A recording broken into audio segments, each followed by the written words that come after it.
Salut la famille, j'espère que vous allez bien. Bienvenue une fois de plus sur notre chaîne préférée. Aujourd'hui, on se termine une nouvelle information du côté du Niger. Amsa Diakité ne se souvient pas de la dernière fois où sa famille de 8 personnes a pris un bon repas.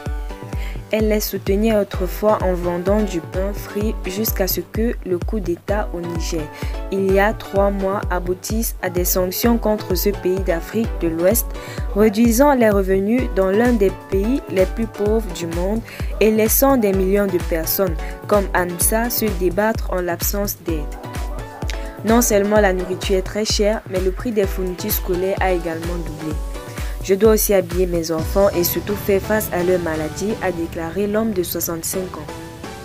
Après que des soldats d'élite ont renversé le président démocratiquement élu, Mohamed Bazoum, le 26 juillet, le pays a été confronté à des sanctions économiques de la part du bloc régional d'Afrique de l'Ouest, la CEDEAO, ainsi que de pays occidentaux et européens, dont les États-Unis, qui avaient fourni une aide pour répondre à leurs besoins en matière de santé, de sécurité et d'infrastructures.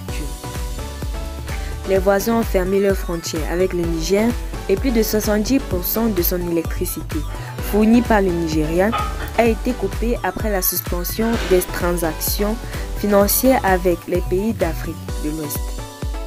Les avoirs du Niger dans les banques extérieures ont été gelés et des centaines de millions de dollars d'aide ont été retenus.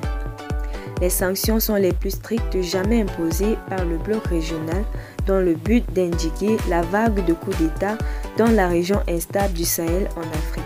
Mais elles n'ont eu que peu ou pas d'impact sur les ambitions de la junte. Au lieu de cela, ils ont durement frappé les plus de 25 millions d'habitants du